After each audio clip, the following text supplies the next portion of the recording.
yang ke-10 ayat 23. Kita baca secara bersama-sama ya. Kita ganti sesuatu itu karena konteksnya medsos, kita ganti ya. Oke, tapi awalnya kita baca dulu semua ayat firman Tuhan ini. Dua-dua ya. Segala sesuatu diperbolehkan, benar, tetapi bukan segala sesuatu berguna. Segala sesuatu diperbolehkan, benar, tetapi bukan segala sesuatu membangun. Kita ganti ya dengan medsos. Dua-dua ya. Segala medsos diperbolehkan, benar, tetapi bukan segala medsos berguna. Segala medsos diperbolehkan, benar, tetapi bukan segala medsos membangun. Bapak Ibu yang terkasih dalam Tuhan, kalau bicara tentang medsos, ketika saya lihat usia ibu-ibu, ya kayaknya bukan pengguna medsos yang super aktif ya. Biasanya topik-topik seperti ini diberikan kepada saya, kepada ibu-ibu muda, remaja dan pemuda. Nah, tetapi ternyata opung-opung pun sekarang sudah kenal dengan medsos. Iya, sudah bikin update status, termasuk mama saya. Karena mama saya itu guru, jadi dia selalu ingin belajar. Tahu dia buat status. Jadi kalau saya ke kampung, kayak mananya bikin ini, klik ini, menandai ini. Iya, rupanya ada seperti itu. Nah, Bapak, ibu-ibu yang terkasih dalam Tuhan, cuman memang opung-opung ini masalahnya kalau sama cucu. Nah inilah, apapun dikasih. Kalau perlu buku tabungannya pun dikasih. Nah jadi opung-opung sekarang saya lihat memang persoalannya ini memanjakan Pak Opung, nggak bisa mendengar Pak Opung menangis. Jadi waktu dulu, waktu bapak-bapak atau ibu-ibu, dia bisa tahan mendengar anaknya menangis. Tapi anaknya yang kedua, keturunan yang kedua nggak sanggup. Ah lihat nih Pak Opung ki. Nah, jadi kalau dilarang dia dangnya tuh si hosi bebemi, itu si hosi. Nah, jadi mari kita melihat. Nah, next. Nah, jadi dua hal ini, inilah kata kunci untuk kita berbicara tentang medsos. Jadi kalau kita lihat konteks kitab Korintus pasal yang ke-10 ayat 23 itu, pada saat itu adalah jemaat yang pada saat itu berdebat. Bisa nggak makan makanan berhala? Rupanya makan persembahan berhala ini ada orang yang menjadi tersandung. Itu kan dipersembahkan kepada berhala, kenapa dimakan? Tapi ada yang bilang, oh itu nggak apa-apa, kan udah didoakan. Nah, jadi sekarang kita bawa kepada saat ini, apakah ini berguna, apakah membangun? Jadi ini sebenarnya inti kita belajar topik kita, bijak menggunakan medsos. Apakah berguna, apakah membangun? Setiap ada slide ini, ibu-ibu kita baca ya, dua-dua ya. Apakah berguna, apakah membangun? Next. Nah inilah dia Bapak Ibu. Sekarang di sosial media ini orang kadang lebih kompak dengan orang-orang yang ditemuinya di sosial media daripada orang-orang yang dijumpainya di alam maya. Karena apa? Di sosial media semua bisa diubah. Yang bisa jadi mulus. Saya pernah membaca sebuah berita, ada seorang perempuan, dia pembalap, wajahnya sangat cantik, banyak followersnya, banyak pengikutnya. Nanti klik ibu-ibu. Nah rupanya saking banyak saking banyaknya followernya ini, jadi ketika dia memperbaiki mobilnya, itu mobil apa itu ya, balap itu, ketika dia membalap, dia kan pakai handphone, disorot, wajahnya cantik. Dan ketika sudah banyak pengikutnya, ini yang senang ini banyak wanita, cowok-cowok ganteng. Wah, hai cantik gitu. Nah, ternyata ada sebuah stasiun televisi penasaran, ingin mewawancara dia. Tetapi tahu Bapak Ibu apa yang terjadi? Ternyata dia seorang laki-laki. Wajahnya bisa diubah. Itu kisah yang nyata gitu. Itulah medsos, namanya juga maya. Yang muda bisa menjadi tua, yang tua bisa menjadi muda. Kalau nggak percaya ibu-ibu, cobalah nanti tanya Pak Opung, kita bikin dulu wajah Opung kayak mana kalau gadis gitu ya. Bisa. Yang tua pun, yang muda pun seperti saya, bisa itu diubah menjadi tua. Ah, inilah sekarang. Jadi ibu-ibu yang di medsos itu rata-rata 80% itu banyak bohongnya. Ya. Oke, jadi ini sekarang kita berada di dunia ini. Kalau dulu kan Holas surat loh kan, holas surat. Kalau sekarang, waduh, lihat wajahnya bisa, apalagi, pokoknya semua lah bisa. Nah, oke, next. Tetapi Bapak Ibu, medsos ini membuat otak kita ini bisa nggak tenang tidur. Karena medsos hampir tiap hari, begini kejadian, naik beras, di sini, di sini, di sini, di sini, di sini. Belum lagi kawan-kawan kita pamer. Terima kasih Tuhan buat mobil baru. Saya kadang berpikir ini bersyukur atau pamer gitu ya kan. Nah, ya sebelum makan di restoran nggak sah kalau belum dipoto. Kayak mana lah orang yang jarang makan di restoran itu. Amang taheta bunengan itu ya. Oke. Nah inilah nanti terus kita perlu koreksi. Nah jadi ada orang ketika kita senang di medsos, orang nggak senang. Alah, tahunya aku banyak kali gayamu. Tengoklah pamer dia itu. Ada satu video dikirimkan sama saya. Orang yang memberi hutang wajahnya begini. Cemas kapan dipulangkan. Orang yang berhutang bergaya. Coba lah misalnya ibu-ibu, ada orang yang ada utangnya sama seseorang, emang teh utang dibayar, bergaya do pehosa. Nah ini dia, satu sisi ada yang senang, satu sisi ada yang tak senang. Membuat kita sakit kepala, makanya ada orang udah, jangan dulu aku lihat medsos, jangan lihat dulu aku Facebook, sakit kepala aku. Apalagi misalnya suaminya kawin lagi, ditunjukkan lagi foto kemesraan, oh ini sering-sering kali. Banyak apa ini kan? Puji Tuhan, Tuhan memberkati kami hari ini. Apa yang dipersatukan Tuhan tidak bisa diceraikan manusia. Yang ku tahu udah 4 kali kawin.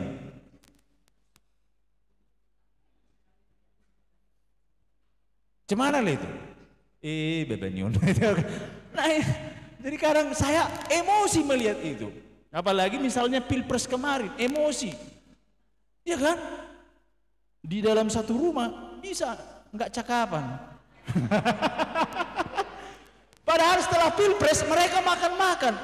Coba dulu masih ada sekarang berantem. Masih ada ibu-ibu. Masih ada sampai sekarang nggak akur.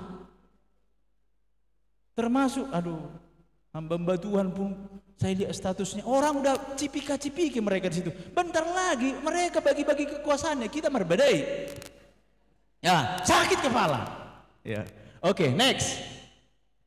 Kita baca sama-sama. Dua-dua ya. Apakah berguna? Apakah membangun? Next. Ini saya ambil data dari suatu Internet Growth Ranking Absolute Change ini tahun 2020. Indonesia pengguna internet nomor 3 di dunia. Sedangkan Amerika nomor 19. Cobalah itu. Maka maaf ya, mana tahu ada di sini pendukung paslon nomor 2. Ketika dikumandangkan internet gratis, dalam hatiku, ago Tuhan, sedangkan tak gratis aja udah banyak orang hancur, apalagi gratis. Bayangkan Bapak Ibu, nomor 3 di dunia ini tahun 2020. Nggak tahu 2024 sekarang Indonesia kan makin naik. Kalau hal yang nggak bagus makin naik dia. Mungkin udah di 2,5. Nomor 3. Ada lagi di dalam, coba dong kita tes aja, di dalam rumah kita ada yang nggak punya handphone? Anak-anak masih ada ya, masih yang kecil ya. Tapi biasanya penguasa handphone opungnya itu biasanya. Nah itu ya. Atau bapaknya atau mamanya, ya udahlah daripada ribut. Perkataan yang sering membuat anak-anak mengkek daripada ribut. Nomor 3, maka kita wanti-wanti. Saat pakai sekarang berapa ya? Persembahannya berapa? Waduh, kalau paket nggak berisi, ini cepat-cepat beli. Tapi persembahan segitu-segitu aja. Nah inilah dia. Habis kebanyakan memang uang itu untuk apa? Untuk itu tadi, medsos tadi. Udah seperti kebutuhan primer sekarang. Kalau Alkitab tinggal, nanti bisa dipinjam sama orang. Kalau handphone, handphoneku mulai usai. Termasuk yang khotbah ini. Tapi saya nggak pernah ninggalkan Alkitab, kan gitu. Nah, karena di rumah saya tinggalkan anak-anak, saya awasi anak-anak itu. Ya udahlah, berkorban dikit lah. Saya beli CCTV. Jadi anak-anak itu saya besar, apa kalian tonton? Kadang ada suara dari surga. Apa yang kalian tonton itu? Kebetulan karena saya engineering, jadi saya bisa bersuara. Langsung lari semua itu kayak tikus masuk ke sana. Anak-anak pintar, kita harus lebih pintar. Nah ini terjadi. Next, kebanyakan orang masuk mendalami medsos, tenggelam. Ada yang gila, ada. Sampai ada itu, ada. Bahkan WHO, saya lupa tahun berapa itu, sudah mengkategorikan orang yang keranjingan kecanduan handphone masuk dalam kategori gangguan kejiwaan. Semoga kita belum masuk. Coba perhatikan anak-anak di kamarnya.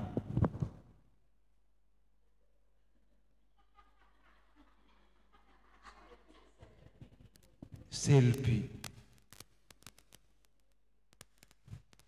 Rupanya yang kayak gini katanya sudah mulai masuk kategori gangguan kejiwaan. Waktu anak-anak saya, kalau ada dulu rupanya sudah ada fenomena TikTok itu, tapi belum ada handphone. Kadang maunya begitu kan, anak-anak kecil di sudut-sudut neliti doh. Jadi mungkin dari situ mungkin berasal dari kata TikTok ya, ritik. Oh ini bercanda ya. Nah, Bapak Ibu, di sini masalahnya ketika dia sudah tenggelam, nggak bisa lagi. Ini ada namanya hormon kesenangan. Aku lupa namanya itu. Jadi kalau kita menyukai sesuatu, endomin. Jadi senang kalau sudah tidak memakai itu, senang kita. Ketika lepas, kecarian gitu. Nah, termasuk Alkitab. Kalau kita ada kesenangan, Alkitab sama apapun itu. Nah, ini yang sering terjadi.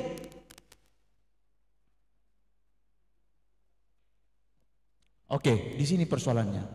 Ketika udah masuk di situ, tolong kayak mana lah. Jadi banyak lain konseling sama kakak ini. Anak-anak, ada yang sampai begini. Karena udah itu dari hormon itu minta. Oke, next. Nah, di sini ada apa namanya? Slide itu ya. Nah, ini nggak tahu ya apa benar ini kata mereka ini.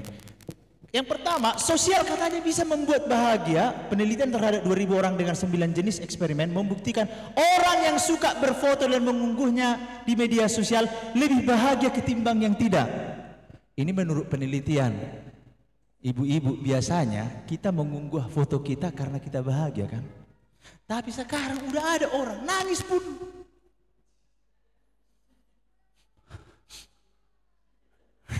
Tapi setelah selesai, baru dibuatlah, hanya Tuhan yang mengerti aku. Memang itu, Allah Tuhan udah mengerti kok.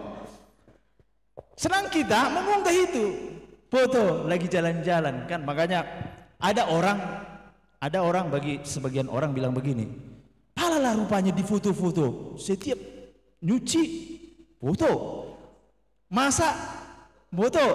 Sebagian orang kesal, tapi saya berpikir positif aja. Ya, artinya dia mau kasih tahu dia masih hidup. Aja itu berpikir positif aja kan, karena gak bisa kita larang. Itulah yang buat dia bahagia. Wah, masih hidup. Nanti dikliknya sedang sakit kan gitu kan. Sedang dipasang infus, masuk John. Nah, tetapi memang itulah sifat manusia memang. Sebenarnya kalau kita lihat mereka di sini, mereka butuh perhatian. Dan ingin menyampaikan sesuatu. Bisa saja mungkin suaminya enggak mengatakan cantik kali kau ya sayang. Ya udah biasa aja. Tapi ketika dia berfoto ada yang bilang, hai cantik, hai Edaku yang cantik, senang dia. Karena suaminya enggak muji. Tapi di sini kayaknya enggak ya. Nah, yang berikutnya, tetapi apa Bapak Ibu yang terkasih, membuat kesehatan mental memburuk. Penelitian terhadap 1.500 anak muda usia 14 sampai 24 yang punya anak-anak ini ya, pada 2017 memperlihatkan kecanduan sosial media bisa berdampak munculnya persepsi citra tubuh, rasa takut akan ketinggalan atau FOMO, hingga gangguan tidur. Karena apa? Dia melihat orang-orang yang cantik, dia bandingkan dirinya. Dia lihat misalnya figur tubuhnya, hidungnya mancing cantik. Akhirnya dia minderan. MC tuh warna. Nah ini. Lalu ketika kita misalnya punya Facebook, ini kecanduan efek cinta. Kan ada di Instagram itu kan cinta, like. Ya udah berapa yang like? Gak ada yang like. Status gini kan. Nah ini dia. Kurang mendapat perhatian dari kawan-kawannya. Pengikutmu banyak ya, kan gitu ya. Ya pengikut saya 3.500 ya. Ya mungkin karena sering pengkhotbah adik-adik itu, jadi ikutin lah. Tetapi ada orang nggak percaya diri kalau pengikutnya 3.500, harus 5.000 supaya bisa masuk Facebook Pro. Pokoknya sampai saya melihat apalagi yang kurangnya dapat rapor merah gitu. Ya ada rapor merah naraku kan. Rupanya sekian yang nonton. Nah, Bapak Ibu ternyata bisa mempengaruhi suasana hatinya. Sudah capek-capek dia berusaha tampil di halo teman-teman ini kita masak gorengan. Rupanya yang lihat enggak banyak. Oke, next.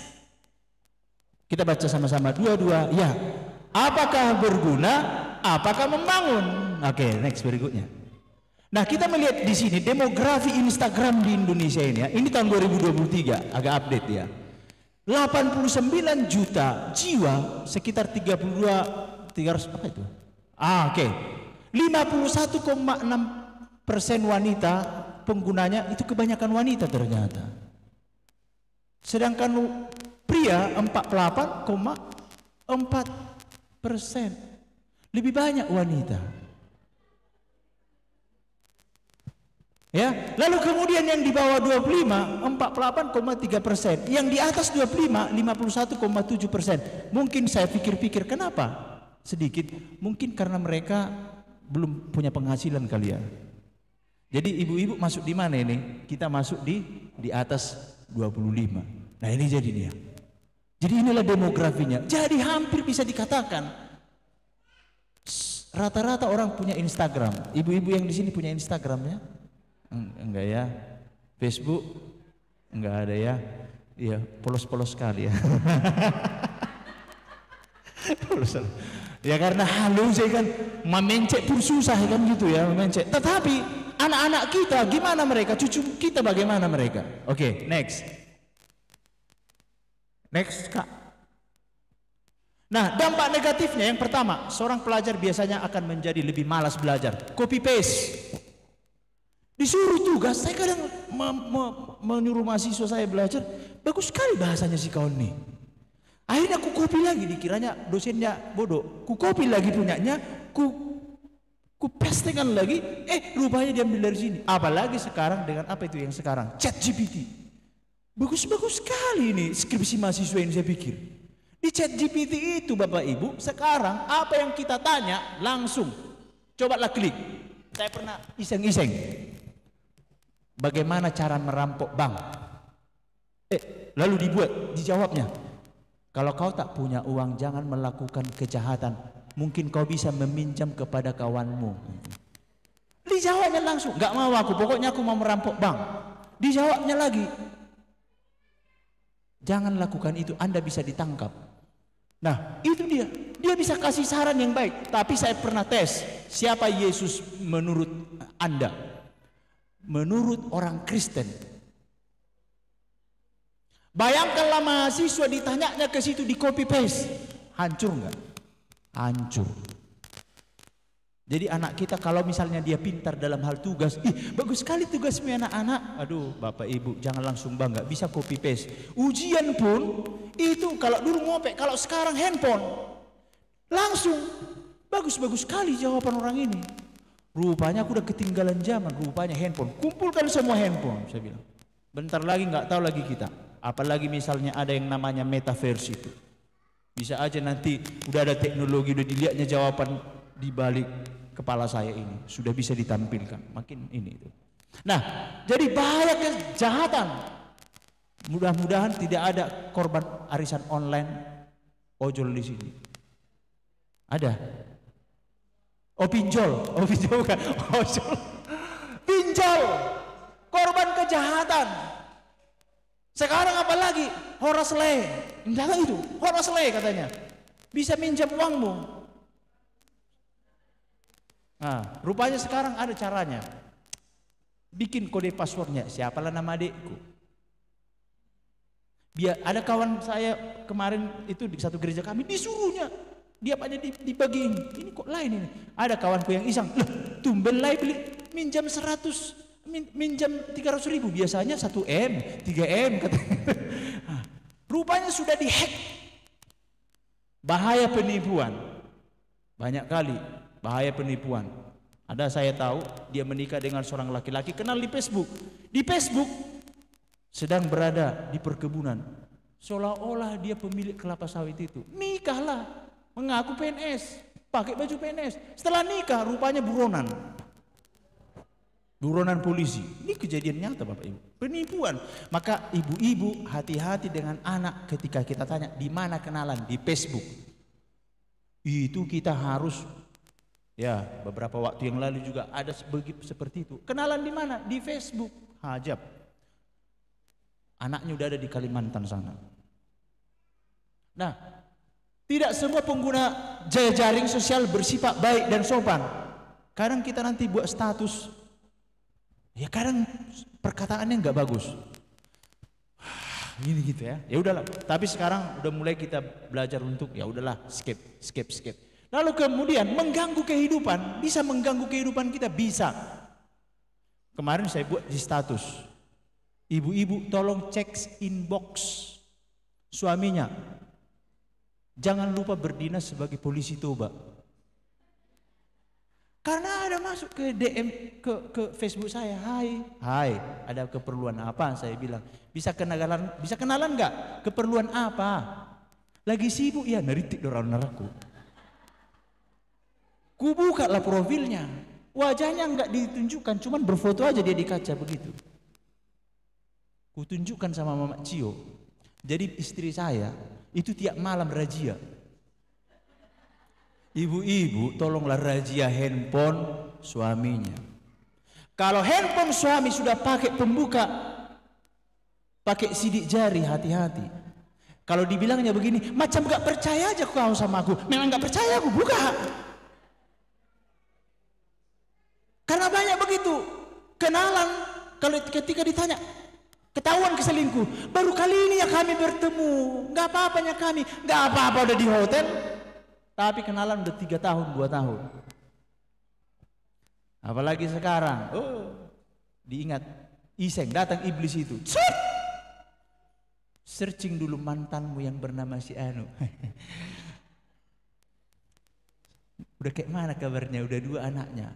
Kalau hubungan dengan suami bagus, hubungan dia dengan istrinya bagus. Tapi kalau bermasalah, kayak mana? Halo, udah 3 anakmu ya? Ah, masuklah. Kau udah berapa? 2 anakmu? Gimana? Aduh, aku ada masalah sama suamiku. Ih, aku pun sama istriku. Iya ya. Kau ingat gak waktu kita SMA di belakang itu ketemuan? Ingat, mulailah.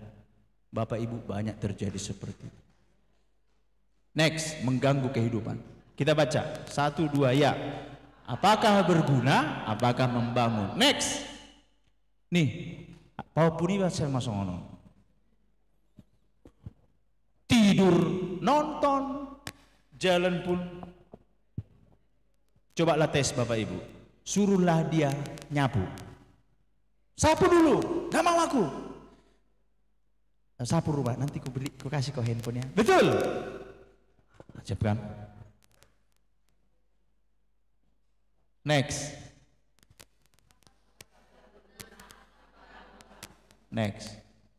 Nih. Udah tidur bapaknya sama mamanya. Makanya saya selalu ganti passwordnya. Dia tidur nanti kadang anak-anak mengicir. Karena di rumah saya nggak saya kasih handphone anak-anak. Saya bilang anak-anak nggak boleh megang handphone. Ketika si nomor 2 itu udah masuk SD, rupanya ada temannya SD pun udah dikasih handphone. Protes dia ke rumah. Pak, pinjam dulu handphonemu. Anak-anak nggak boleh megang handphone, udah kerja kau lah. Itu anaknya bisa, itu kawanku punya handphone. Anak-anak nggak bisa megang handphone. Itu bisa.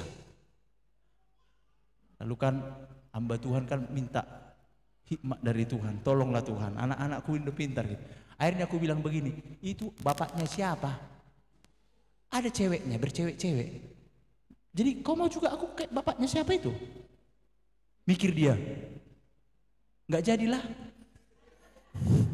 Jadi anak-anak selalu pakai pembenaran itu apa? Dia juga begitu, dia juga begitu, dia juga begitu. Ini main handphone. Dulu awal-awal kami menikah, anak saya nomor 1 itu, ya kan namanya gimana gitu, nangis, udah dikasih mamanya handphone. Bapak ibu apa yang terjadi? Dipegangnya lah handphone ini, pokoknya memang diam dia. Anak saya yang nomor 1 kan lasak, melebihi Tarjan. Dikasih lah handphone, memang diam dia. Suatu ketika saya lihat matanya di sini merah, rupanya pengaruh radiasi itu.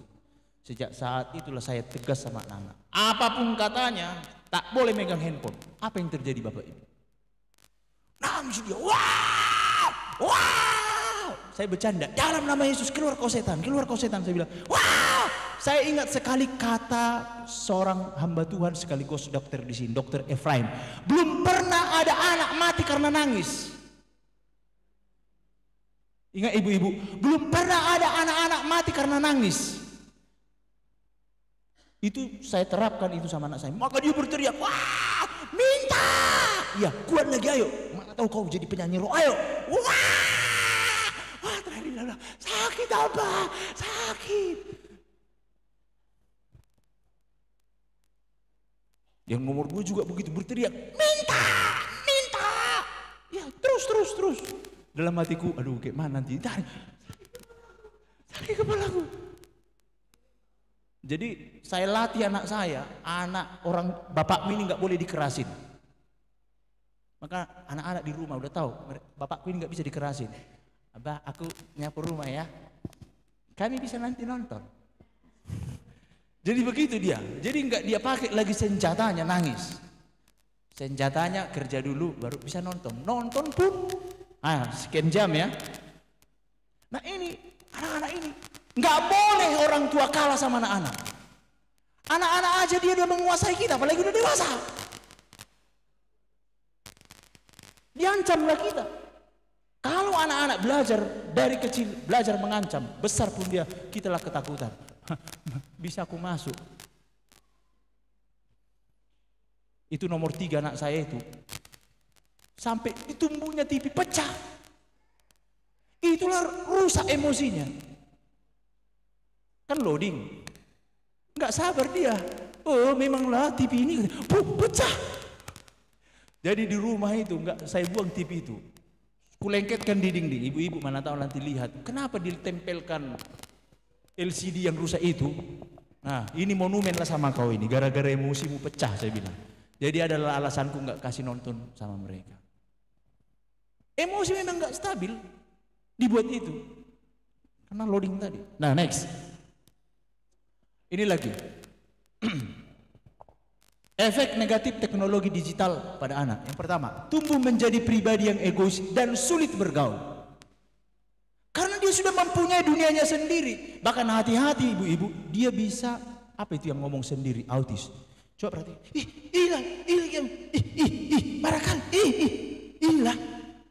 dia nggak tertarik dengan orang lain. Kesulitan mengenali emosi. Seperti yang saya katakan tadi, anak saya nomor 3 itu dipukulnya itu. Lalu yang berikutnya, perkembangan otak anak tidak seimbang. Enggak seimbang lagi perkembangan otaknya. Yang ditontonnya apa? Sudah tidak seumurannya lagi. Udah ditontonnya cinta-cinta di situ. Nah lalu kemudian perkembangan bahasa pada anak dapat tertunda. Karena apa? Dia nggak dilatih belajar ngomong, dia dilatih tangan ini. Jangan-jangan nulis A pun dia nggak bisa lagi nanti. Karena nanti nulis A pun dah tinggal ketik. Jadi ini aja yang berfungsi. Dan tahukah Bapak Ibu,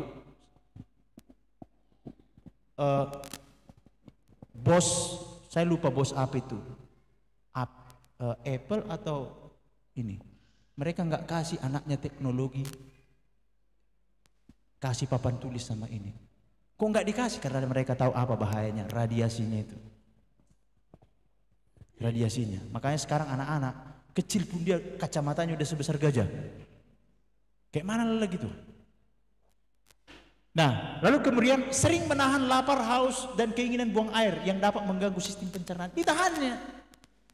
Maka anak-anak pun udah batu ginjal loh. Ditahan. Semoga kita enggak ya. Enggak lah, kalau di sini kan udah seperti tadi itu ya. Nah, lalu aktivitas fisik anak berkurang, terlalu banyak bermain di perangkat digital. Yang bergerak.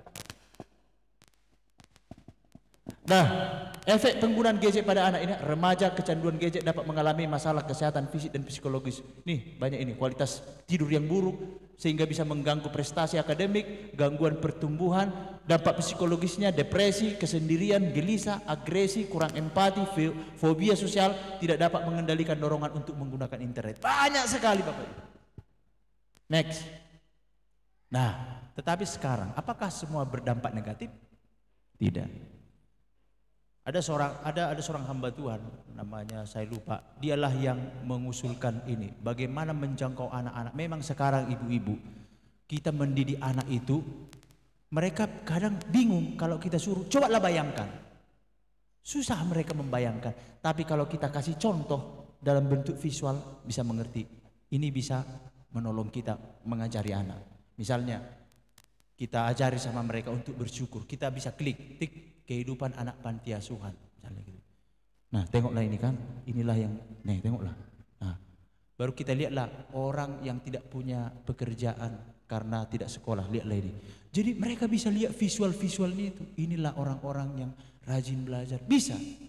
Nah, sekarang bagaimana kita mengajari anak Alkitab? Kalau kita aja kadang hitam putih kan. Bagaimana kita gunakan teknologi ini untuk mengajar anak? Ada Superbook, ada di sini masih anaknya masih kecil. Cucu, tolonglah kasih ini Superbook. Ya, karena mereka jangan dikasih nonton. Aduh, sekarang ini okultisme bukan hanya okultisme klasik Bapak Ibu. Okultisme digital sekarang ini. Itu kadang saya lihat apa namanya? Film-film sekarang itu udah vampir. Dibuat di dalam film itu seolah-olah vampir itu baik. Jadi anak-anak udah sekarang setan lagi pakai ini. Kita bersyukur ya. Saya berpikir kenapa tahun berapa itu yang kita COVID itu. Saya sekarang bilang begini, kita bersyukur COVID itu ada. Kenapa? Gereja melek. Selama ini rupanya kita sudah di gereja engkau baik. Rupanya mimbarnya udah di sana. Mimbarnya udah di sana, apalagi sekarang ini ada namanya teologi progresif. Anak-anak muda senang lihat itu. Oh, ini toleransi dan lain sebagainya. Tapi puji Tuhan, ada juga anak-anak muda yang dibangkitkan Tuhan untuk berperang di sana, peperangan. Jadi medsos ini sebenarnya Bapak Ibu, ini adalah peperangan doktrin. Di Taman Eden apa yang terjadi? Sebenarnya di situ kan perang doktrin di situ. Ular bilang begini, firman Tuhan bilang begini, Hawa bilang begini. Ada 3 di sana tentang satu hal, tentang satu topik. Ada 2 pengetahuan yang baik dan yang jahat. Ular bilang begini, kalau kamu makan, kamu pasti mati. Hawa bilang, enggak, nanti kami mati. Tuhan bilang, pasti mati. Gadget ini mempengaruhi kita. Maka kalau kita lihat pengikut, kita dipengaruhi, anak-anak kita dipengaruhi. Mari kita mempengaruhi anak-anak kita melalui ini. Hubung ya, lihat tonton. Kalaupun kasih nonton, kasihlah nonton ini. Jangan film kartun-kartun yang tak jelas. Upin Ipin pun saya lihat dampak tak baik itu. Anak saya dulu pernah nonton Upin Ipin, ku bawa lah belanja ke belanja. Alah pedagang, beli amang, datang anak saya yang nomor 1. Pedagang itu marah, kau katanya. Sejak saat itu tak kasih dia nonton Upin Ipin. Nah, itu. Ada banyak animasi-animasi Kristen, bisa dicari. Nah, next. Nah, lalu Bapak Ibu yang berikutnya, ketika kita mengerti bahwa kita tidak bisa keluar, kita tidak bisa memisahkan diri dari dunia gadget ini. Jadi apa yang harus kita pikirkan? Facebook sering bilang begini, apa yang Anda pikirkan? Alkitab katakan apa? Jadi akhirnya saudara-saudara, semua yang benar, semua yang mulia, semua yang adil, semua yang suci, semua yang manis, semua yang sedap didengar, semua yang disebut kebajikan dan patut dipuji, pikirkanlah semuanya itu. Kadang ketika saya lihat bunga, saya pikirkan apa ya dari bunga ini saya bisa bagikan kepada teman-teman. Saya lihat anggrek ini, anggrek ini kok bisa hidup ya di atas tembok, nggak harus masuk. Oh Tuhan, kalau Tuhan sudah berkehendak, tumbuhan ini pun bisa hidup tanpa harus ke tanah. Saya mau buka orang yang membacanya, nggak harus PNS baru hidup, tukang botok pun bisanya. Nah itu, jadi ada beberapa orang dia jarang komen, tapi ketika saya bertemu dengan dia, Bang, makasih ya. Ada 3 tahun yang lalu status abang begini, itu menguatkan saya, Bang. Akhirnya saya mau menikah dengan dia. Yang mana itu saya bilang?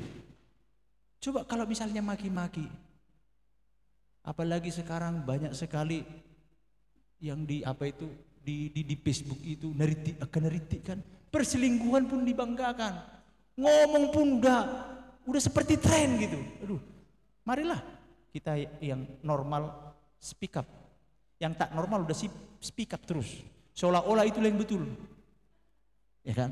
Nah, lalu apa dampak positif yang lain? Bisa nggak menggunakan handphone? Bisa. Yang pertama, jualan. Bisa jualan? Bisa ya kan? Ya, diorder.